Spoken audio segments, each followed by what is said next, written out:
안녕하세요. 네. 안녕하세요. 박공렬.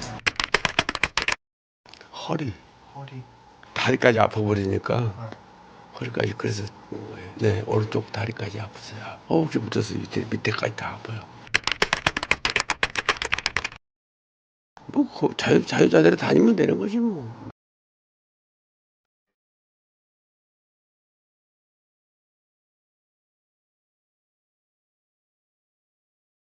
안녕하세요. 연세우리병원 정형외과 원장 연섭입니다. 이분은 80대 남성분이었고요. 저희 병원에 오신 거는 허리가 매우 아프고 엉덩이, 허벅지, 다리까지 통증이 많이 내려와서 이제 걷기도 힘들고 한 500m 정도 걸으면은 다리가 너무 아파서 못 걷고 중간에 쉬어야 되고 이래서 병원에 내원을 하시게 되었습니다.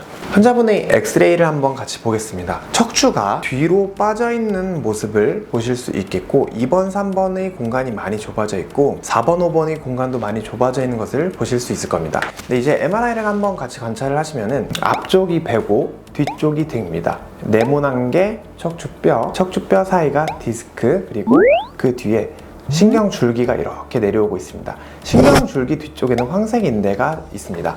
이렇게 2번, 3번 척추뼈 사이 공간을 보시면은 신경이 뭔가 많이 굉장히 눌려 있고 뒤쪽에도 황색 인대가 매우 두꺼워져 있는 걸 보실 수 있겠고 그 밑에 4번, 5번을 보시면은 신경이 많이 눌려 있고 신경 공간이 좁아져 있는 것을 보실 수 있을 겁니다.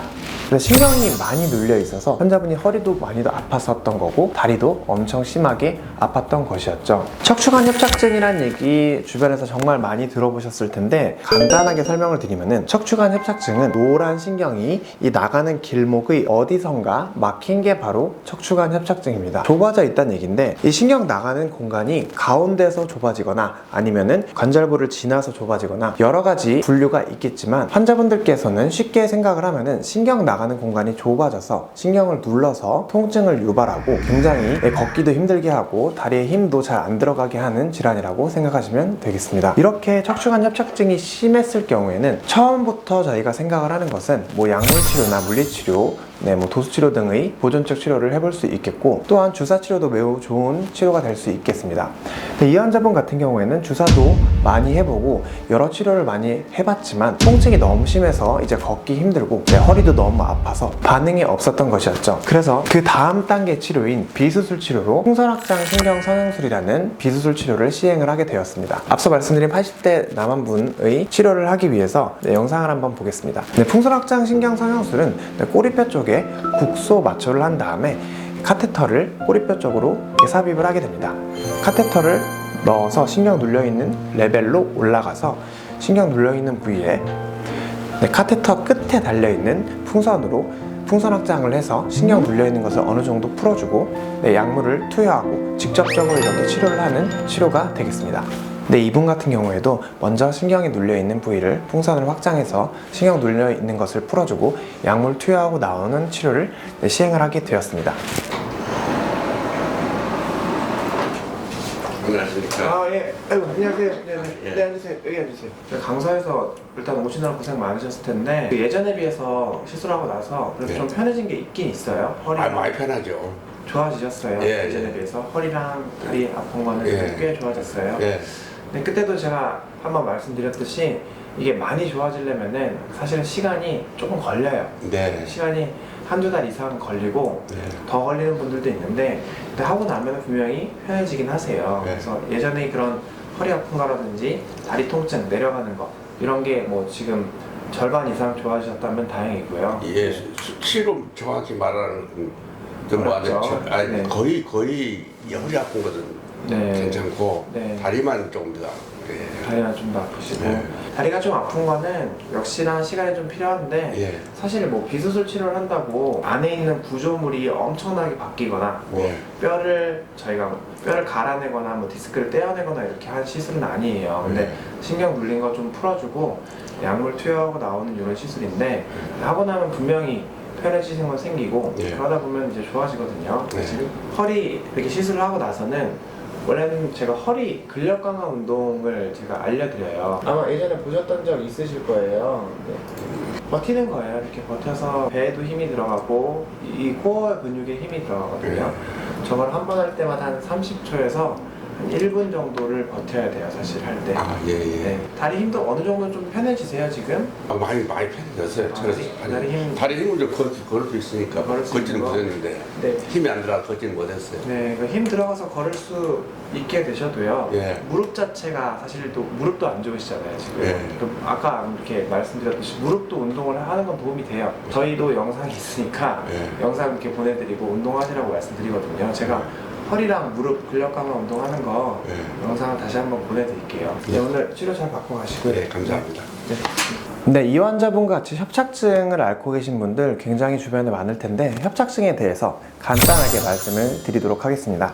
협착증은 신경 통로가 좁아지는 병입니다. 이제 나이가 들고 허리를 많이 쓰다 보면은 디스크가 퇴행이 되고 저항이 감소하게 되는데 그러면 후관절 골격이 관절막이 두꺼워지게 되고 황색인대도 두꺼워져서 신경 공간이 좁아져서 외측이나 중앙에서 신경을 압박을 받아서 이제 통증을 유발하는 것이 바로 척추관 협착증입니다. 이렇게 정상적인 모양은 이렇게 위에서 척추뼈가 생겼는데 협착증 같은 경우에는 황색인대도 엄청 많이 두꺼워져 있고 후관절 골격 관절막도 비후가 되어 있어서 신경을 많이 누르고 있는 모습을 볼 수 있습니다. 또한 디스크도 이렇게 흘러나와 있는 것을 보실 수 있겠죠. 두 그림을 비교를 해보시면 차이점을 보실 수 있을 겁니다. 이러한 척추관 협착증의 증상의 양상으로는 허리가 통증이 매우 있고 허리가 엄청나게 아프다기보단 뻣뻣하고 좀 애매하게 아프다 이렇게 얘기를 하시는 분들이 사실은 많습니다. 또 허리보다 다리가 굉장히 아프고 그리고 엉덩이가 아프고 저리다 또 힘도 빠진다 이렇게 얘기를 하는 경우가 많고요. 또 앉아 있을 때 허리를 앞으로 구부리면 오히려 증상이 좋아진다고 표현을 하시는 분들이 있습니다. 오랫동안 걷지 못하고 자꾸 앉아서 쉬고 걸을 수 있는 거리가 짧아지게 되어 있고요. 잘 때 다리에 쥐도 나고 무겁고 시리다 이렇게 표현하는 분들이 많습니다. 이런 척추관 협착증의 증상이 어느 날은 좋았다가 또 매우 나빠졌다가 또 좋았다가 이렇게 호전과 악화를 반복하면서 점점 나빠지는 것이 척추관 협착증의 특징이 되겠습니다. 이러한 척추관 협착증의 치료로는 약물치료나 물리치료, 도수치료와 같은 치료도 매우 좋겠고요. 운동을 통해서 허리의 근력을 강화시켜주는 것도 매우 좋은 치료가 되겠습니다. 통증을 줄여주기 위해서 신경차단술도 매우 좋은 치료 옵션이 될 수 있겠습니다. 하지만 이러한 치료를 해도 통증이 좋아지지 않으면 그 다음 단계의 치료를 생각을 해야 되는데 척추관 협착증의 비수술 치료로는 풍선확장 신경성형술이라는 비수술 치료가 굉장히 많이 이루어지고 있습니다. 이렇게 풍선확장 신경성형술로 비수술 치료를 했음에도 6개월에서 1년이 지났는데도 계속 다시 아프거나 시술을 해도 별로 소용이 없는 것 같다. 그럼 어쩔 수 없이 신경을 누르고 있는 구조물을 직접적으로 제거를 해줘야 되는데 이럴 경우에는 내시경이나 현미경으로 황색인대를 제거를 해서 신경 눌려있는 것을 풀어주는 치료를 해주는 것이 도움이 되겠습니다.